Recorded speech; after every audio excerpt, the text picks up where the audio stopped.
Hey guys, welcome to tutorial guru. Today I'll be showing you how to download and install the Instagram app on your iPhone, and let's dive right in.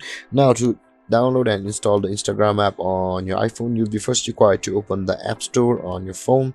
You can see there is the App Store available just above the settings. Tap on the App Store, and you can see after landing over here there is the search button on the bottom right corner of your screen. Tap on the search button like this, and on the top there is the search bar. Tap over there and type in Instagram like this and hit for search, and you can see guys there is the Instagram available on the top of the screen. Here it is. This now to download it, you can see the download button available over here. Tap on that button.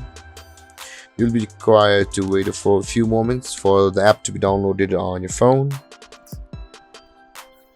And the guys, Instagram app has been successfully installed on our iPhone, and now from over here you'll be required to enter your credentials of your Instagram account and you'll be able to log in. And the guys, if you have any confusions or questions regarding the topic, feel free to comment in the comment section below, and don't forget to like, subscribe and hit that bell icon for more videos. Thank you for watching guys. Peace.